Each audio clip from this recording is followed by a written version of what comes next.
Hello, didn't see you there. Today, let me tell you a story about a bank in the US called Wells Fargo. But first, meet John Stump. He was the former CEO of Wells Fargo, and his all-time favorite mantra is 8 is great. Right now, you might be wondering, what does 8 is great even means? Well, you will figure it out after watching our presentation. Now let us look at some newspaper clips. Wells Fargo to pay $3 billion over fake account scandal. Customers overcharge. Fraudulent sales practices. Fake account scandal. More fake account scandal. Even more scandals. Well, what it is with Wells Fargo? Dear doctor and classmates, welcome to Wells Fargo's case study. This presentation analyzed the Wells Fargo account fraud scandal, which came to the forefront of the public eye in September 2016. It is one of the biggest scandals of the financial world, in which millions of unauthorized bank accounts had been created by Wells Fargo employees, just to achieve unrealistic sales targets set by the senior management. Wells Fargo was in a big trouble. Their unethical practices in accounting have been exposed. According to the reports, these activities had been going on between the year 2011 and 2016. Before we go deeper into the details of the scandalous case, let me first introduce you to the team of 5 from Group 3. In sequential order, here come the speakers. Meet Taufik, who will be doing introduction and background, followed by Siming to elaborate more on the frauds.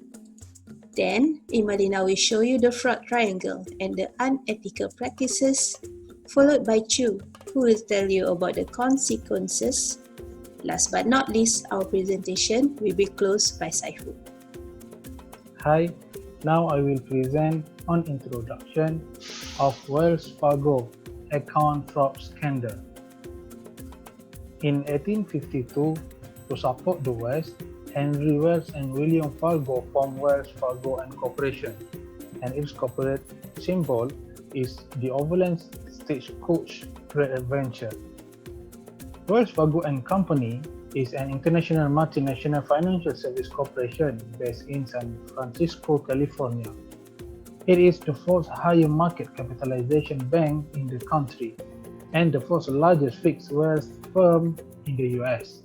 Through the gross sales, Wells Fargo is listed number 26 in the Fortune 500 list among the biggest US companies in 2018.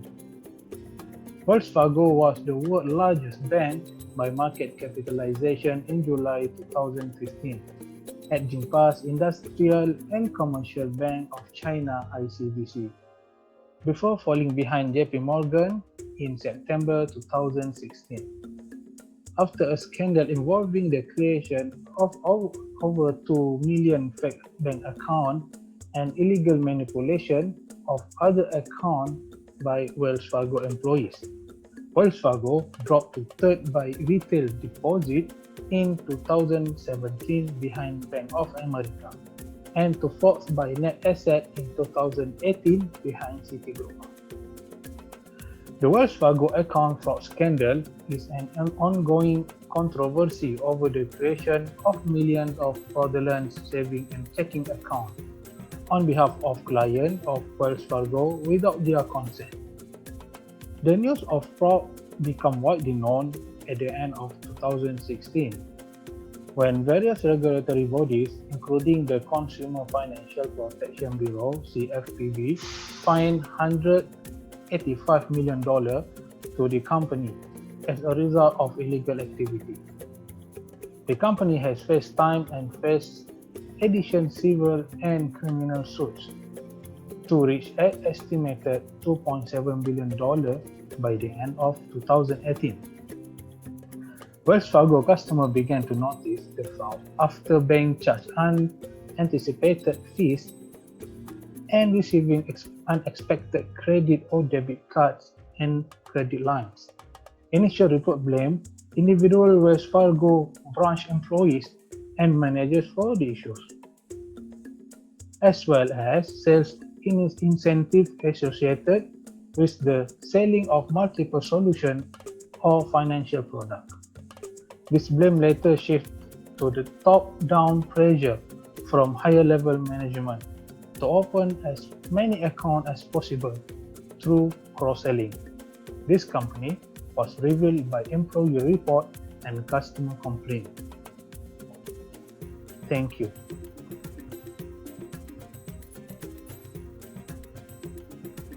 Now, let us talk about the issues that happening in banks in 2016. So for this, the first problem is opening the fake accounts. According to the research, we found that the bank has involved in two issues, which was opening the fake accounts and cross-selling the credit cards to their customers. So normally, the employees will require opening at least 8 accounts for each customer. Due to these situations, the employees of the banks were trying to achieve this kind of unrealistic target with the wrong way. From this issue, we need to know how the banker to complete this kind of unethical openings fake accounts process. The bank always practice and focus on one thing, which is picnic. Picnic means that the bankers was easily to get the debit card numbers of client and personally send the PIN number towards another phone device without the client's permissions. This practice made the bankers was easy to enroll the existing client in online banking. From this viewpoint, we may wonder how the banker bypassed the computer security system that require the client personal information.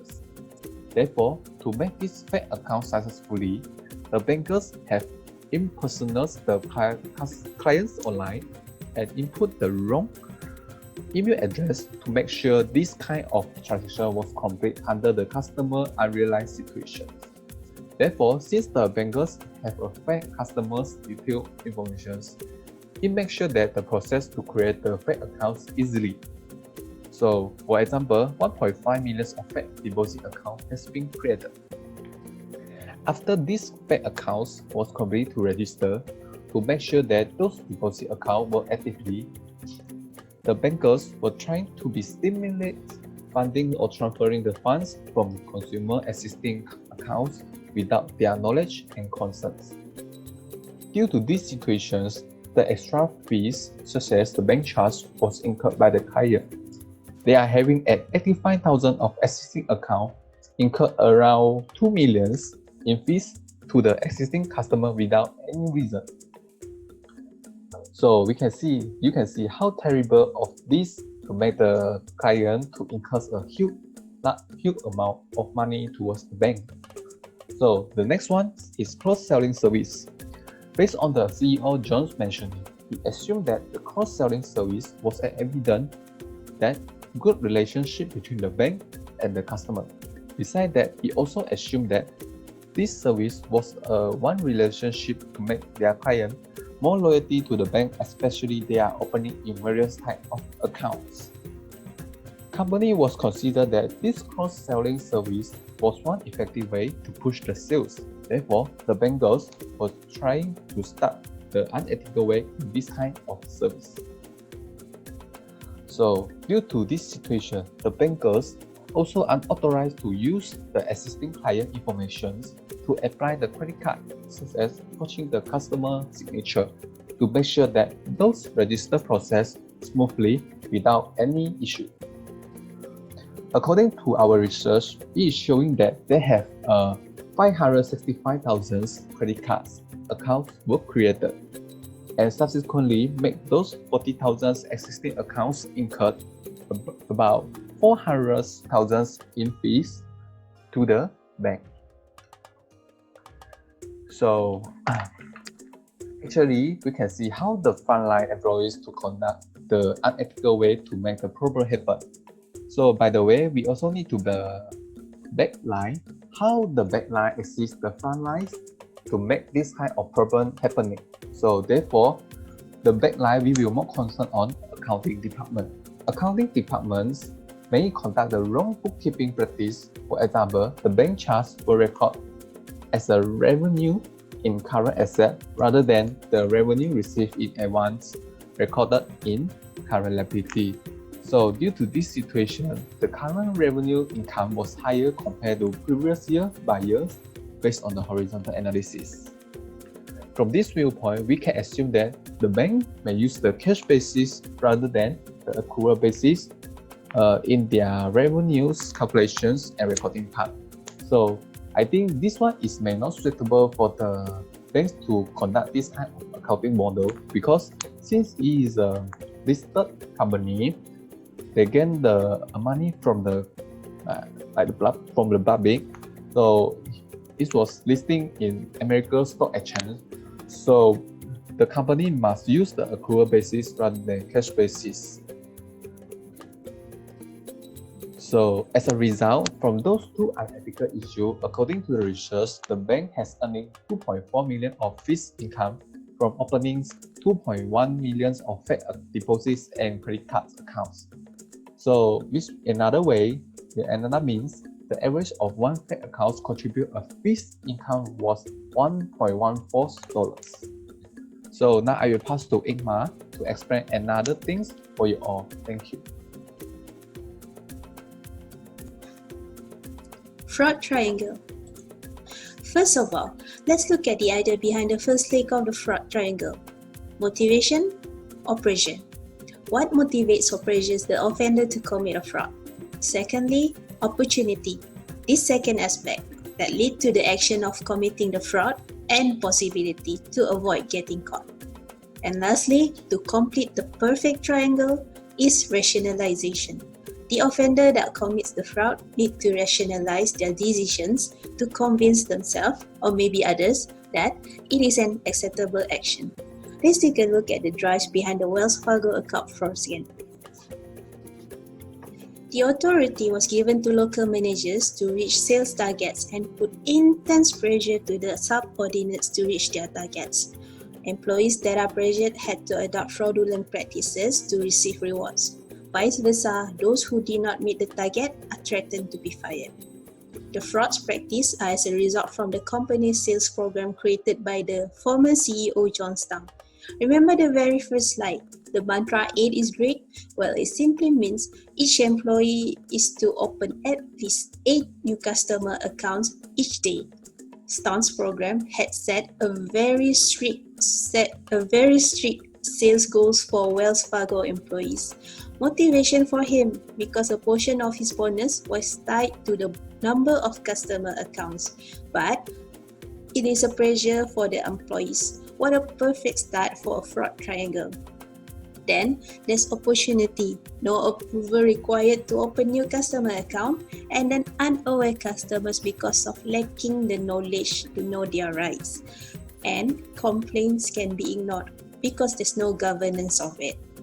The third aspect of the fraud triangle would be the company's culture because everyone is doing it, and if you are in this situation, you would probably do the same thing.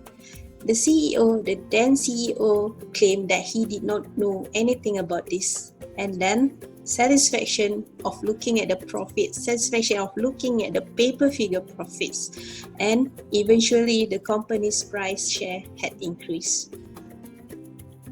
Unethical practices. Well, what a long list. At the top of it, abusing employees. Not only that, as already mentioned in the previous slides, creating fraudulent accounts and cross-selling spree and charging unnecessary fees. There were tons of reports and complaints from customers and the employees themselves. However, all those efforts went down the drain. Wells Fargo just turned a blind eye to it. And the worst part is exploiting the U5 form. For information, U5 form is actually a bank record information about former employees. Wells Fargo ensured that employees who report their activities will have negative feedback recorded in their U5 form. Negative feedback in the U5 form equal to former employee will have difficulties regaining employment in the banking industry in the future. From this list, you can see 5. However, these are only the major ones, and this list is not exhaustive. Wells. There are many more, countless of such behaviors, and the worst part of it, the customers had no idea. There are so many ways to breach a trust. Hi, I'm Chiu. I would like to presentation the part of the consequence. Consequence can be solved by the two parts. They are before and after Fargo exposure scandal issue for open bank account. Before scandal issue was exposure, the customer forced to pay the extra fee to the bank. After scandal issue, Fargo forced to pay the fine and legal costs and dismissal related employee and CEO decided to claim down the file issue. Besides, the US Federal Reserve Bank recently major implement to Fargo and case the turnover decline. Now, I explain for the future consequence by the part of customer.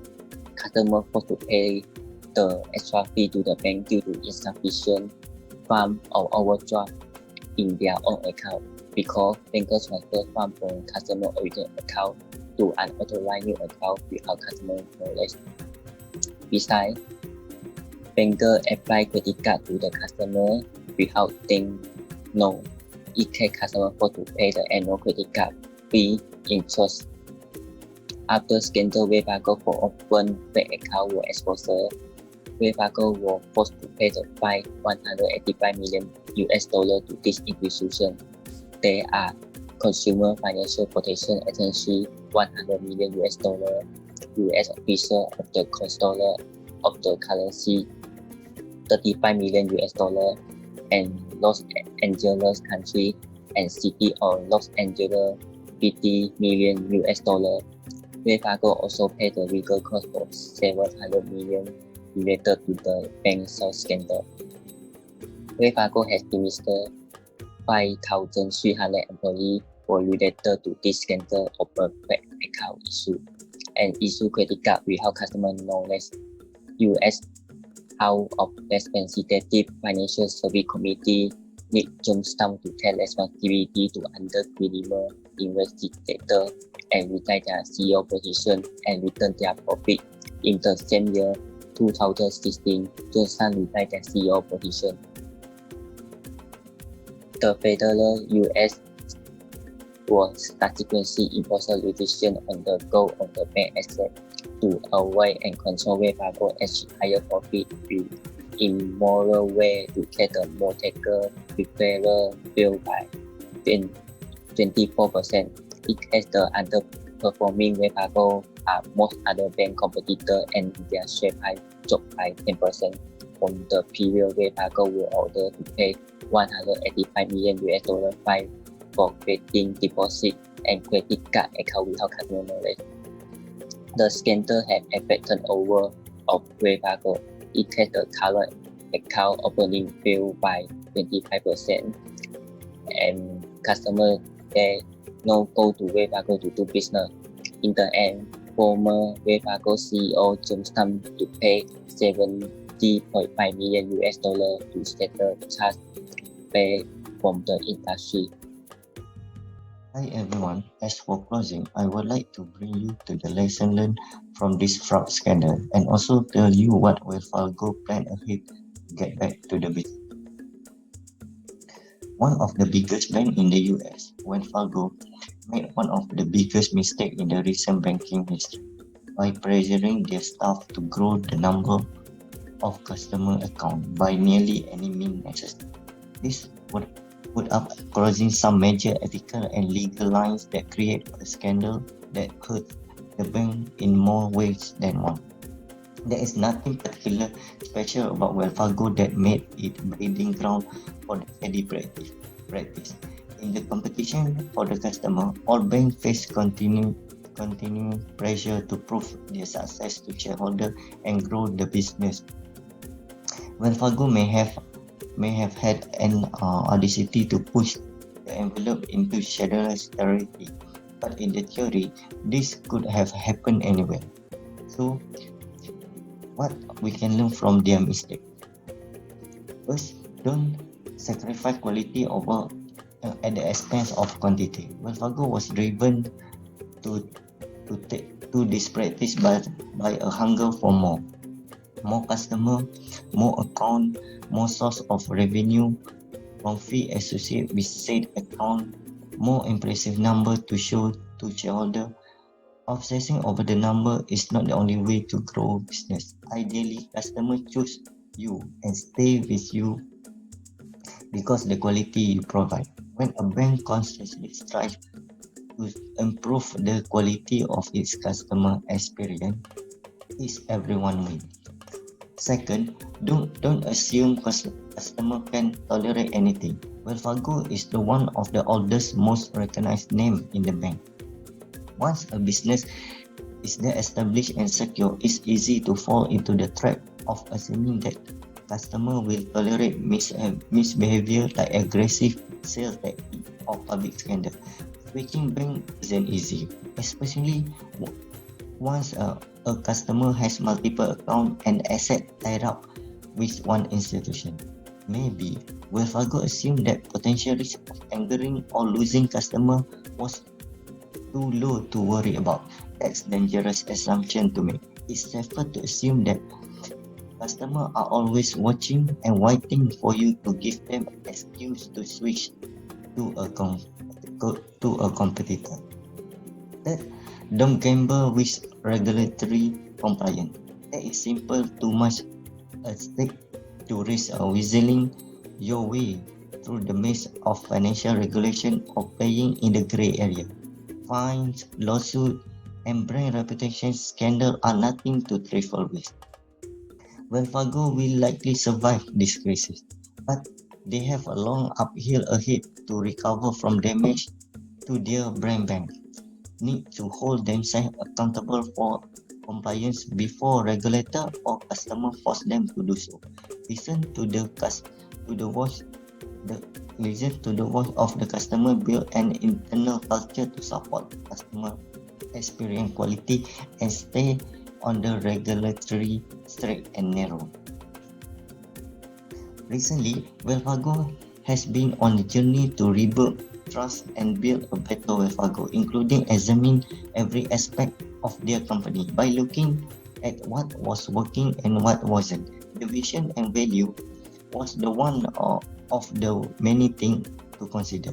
The vision, new board of director vision, CEO Tim Solon introduced the vision, value, and goal of Wells Fargo as the principle that guide them to work every day to build the best Wells Fargo as possible.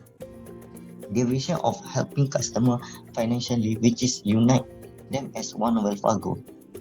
The 5 value which articulate most important to them, which is what's right for customer, people as competitive advantage, ethic, leadership, diversity, and inclusion. Using 6 aspirational goal for the future of Wells Fargo, which is by becoming the financial service leader in the customer service and advice, team member engagement, innovation, risk management, corporate citizenship, and shareholder value. Wells Fargo corporate culture was promised on circling the wagon and manner respond with defensive denial. Almost a grouping of delusion.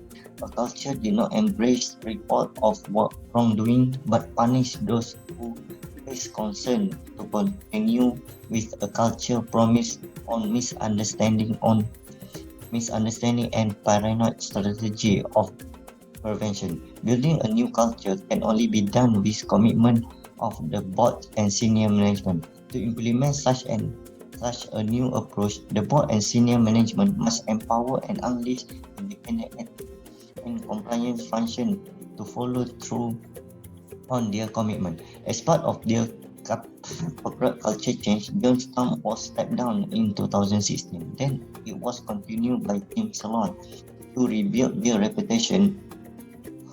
After 2 years of apologies for customer abuse, Wells Fargo CEO Tim Salon also stepped down. Wells Fargo names Charlie Sharp from outsider as new CEO. This corporate culture change process will take years of hard work, acceptance, and commitment. Whether Wells Fargo can accomplish the task remains to be seen. As well, Fargo to moving forward, to gain back the customer trust. The new campaign links into company history and heritage as it acknowledge the past issue, communicate the extent of change made across the organization, and show how the company is recommending to its customer and their satisfaction. The first component of re-establish is 1 minute commercial called the trust. It's the air nationwide and signal where Fargo intend in the bold way. The advertisement will run across print, digital, broadcast, and mobile channel.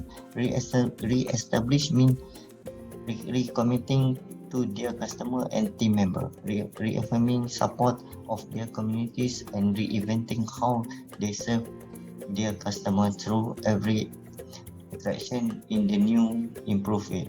To end our presentation, I quote from the new CEO Charlie Shaw, which is the integrity is the most is not community, it's the most rare and precious of personal attribute.